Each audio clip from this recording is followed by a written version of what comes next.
My name is Dr. Susan Gitau. I am a counseling psychologist and a lecturer at Africana University. And on the side, I call myself a community servant because I run Susan Gitau Counseling Foundation that supports the less fortunate in the society, mostly the teenage mothers and the students and learners, most significantly from Kiandu to Slum, a place where I grew up for 17 good years. And I also receive donations, clothing, household, because there are people who may need the cup that you have in your house and you don't need it, clothes that you don't need anymore, but those clothes somebody can wear and they will feel that their self-esteem is raised. And I also collect school fees. Like you've seen, one of the boys outside there is waiting for school fees to be paid. And so I work with well-wishers who support me to actually support students that in need of school fees. I think in a nutshell, that's me.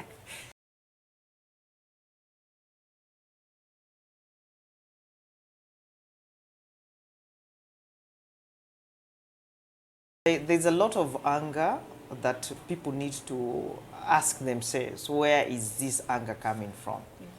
Because you don't just get an adult who knows that the law will catch up with them if they actually commit such atrocities against humanity, goes ahead and does that. So for me, I see a lot of anger. And when you hear of anger, anger can come from many sources. It can come from unfinished businesses, ranging from your childhood experiences, traumatic experiences, and interpersonal relationships. Because people have very high expectations in relationships. Sure. Like I get hooked up with you and I am expecting too much, and sometimes it's unrealistic. If you ever find anyone who says they have fallen in love and they love someone and they go ahead and harm that person, it was never there in the first place. And that is a very sick person. So we are having very many sick people hooking up with each other. Maybe I could be looking for a father figure, I could be looking for a financial, and you are looking for love that you never found. You have gaps. You could be a grown-up man, but you're feeling very empty in the inside. Could be having a lot of money, you're feeling very empty. Not forgetting the issue of drugs and substance abuse. Because if you're also a substance abuser, whether you're using bangi, heroin, cocaine, a lot of alcohol, and your brain is not wired for that, there is a likelihood that your mental capacity is also disorganized. And so you can find people who are very okay when they are sober, or when they have used these substances, they are no longer thinking the same way. And so them and the people in Mathari Mental Hospital are equally the same.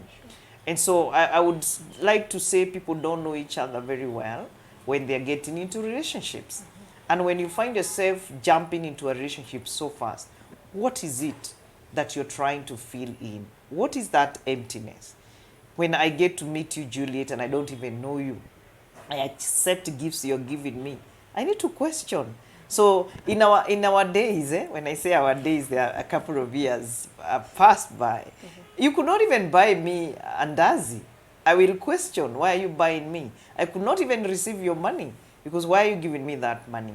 But today, it's if somebody is willing to give me money, keep me well, and maybe I grew up in poverty, and this is gonna change my life, Sure. I just jump into it. But I don't know whether this person is equally sick. What is it that they are looking for? Because if you look at the behavior of most narcissists, they are very good at luring people into their hold. And once you get into their hold, that's it. It's very difficult for you to leave. And the minute you try to leave, they will get rid of you. equally with psychopaths and sociopaths. You know, sociopaths are people that I say are mentally unwell, but they have been created by the environment. Like growing up in a very violent environment, you go to the family level, it's violent, community is violent, where you go to work, violent, you know? And then we have the psychopaths. Those ones, mainly it's genetic, where you can find like in that family or that clan, yani they are murderers, yeah, or they are people who've done heinous acts to their loved ones, like cutting off their arms, their wrists, and you're like, hey, really, it happens, and they are blood related. So it's always good for people to go back to the roots, but in a smart way. Sure. Long time ago, you could not relate with someone and without your parents or your relatives knowing. They would tell you about that person. But today, we are in urban settings. It's very difficult for one to find out a lot about someone. But what I tell people, just go slowly. Don't go very quickly into a relationship. Because within a month, and especially for adults over 30 years, you can easily get to know the character of a person. And people also don't know people with anger. Because someone with anger, you can tell the way they talk, or they get upset very quickly. Maybe you have agreed to meet at a certain place and you don't come at that time, and they're pretty angry, or they have left before you have even arrived. Or they don't want you to be with friends. People are not able to read these signs and symptoms of someone who is likely to harm you, because you are overshadowed by their charm. Yeah. Anyway, I talk too much. No, go on. It's allowed. It's allowed. Yes, yeah. Yeah. So for me, I would say there's ignorance of getting to know who is this person that I'm dating, who is this person that I'm sharing my life with, right? And people also hide. They do. You can find someone who is married and getting into a relationship with someone, and they don't know. In this office of mine, especially those children and teenagers I have told you I take care of, right? You'll be so shocked that I'm able to connect them with their parents who are elsewhere, very comfortably living in other families, but never tell in those families they ever had children. And then this is your own blood. Tell me, how are people able to live in peace with all this truth deep within themselves? So those are some of the people, because of the deep-seated secrets. They have anger that you don't know where it's coming from.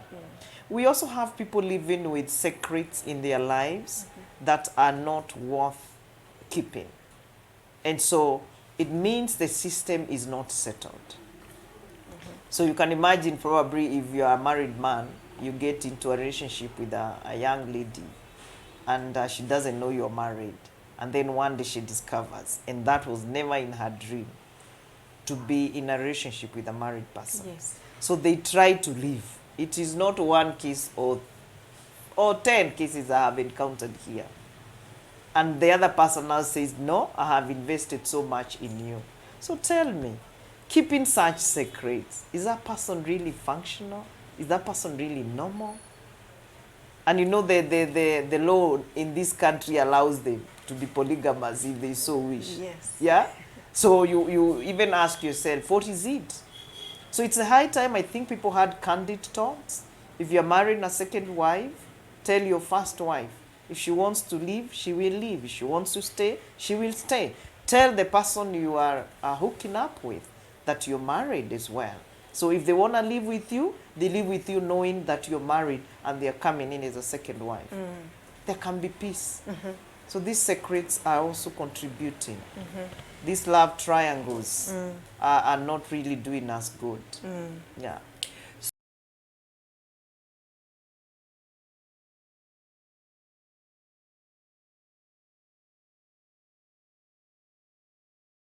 One, it's the way they talk. You're not going to tell me you love me and you call me all the names in this world that dehumanize me. Second is shouting. People who love each other. You know, love language. It's not about shouting. Sure. The other one is embarrassing someone in public.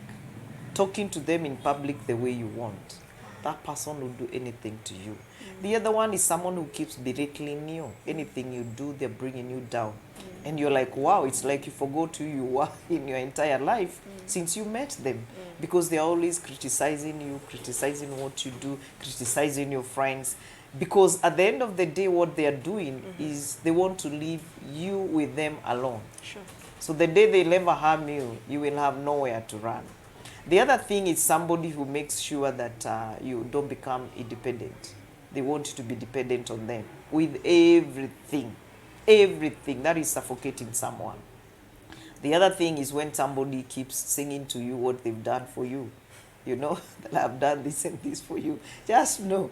And you know, at times I laugh because I ask, where is the maturity in relationships?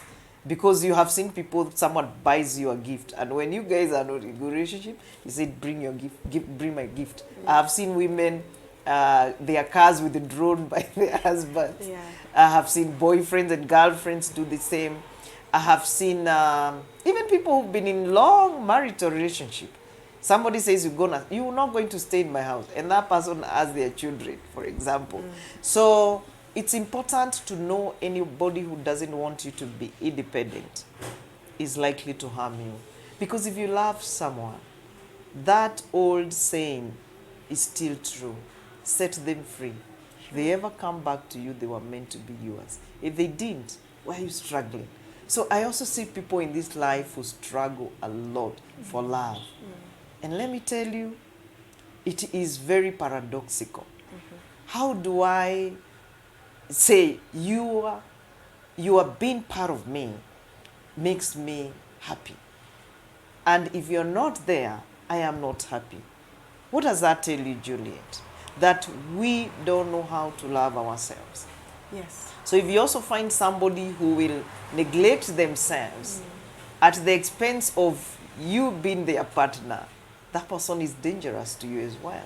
Somebody who keeps telling you, you know, I don't even go buy myself good clothes because of you. That's an abuser. So you're manipulating me. Yet, how many, especially young people, the young ladies, and I would really want to appeal to them in a very big way. Young men, the number is still rising, where they are getting hooked by old ladies. But for the ladies, the number is still very, very high. Young ladies, especially hooking up with people who are married, so much mature than you. Someone who is 5 years older than you, you need to start thinking smart. What do you really want? And especially if you are below the age of 25 years. For male and even for females, below the age of 25. Because you haven't engaged in many relationships to have some experience. And that is what you find. You find someone is actually relating with an older person, and they think this older person is stupid. Because they are buying you everything you want, they are taking you everywhere you want to go. What are they after? And do you know what they are after? So it's important that people get to know also someone who like pushes you. Like you're having a small argument, they are pushing you, or you go out somewhere and you get into some argument, and they're actually dragging you out. Even if they are telling you, twende tukaongelee nyumbani, they are pushing you into the car. That's an abuser. It's a very serious red flag that one needs to read. Any push, even if it's during dating, it means a lot. You cannot love me and you treat me badly, even when we are dating. It's gonna be worse.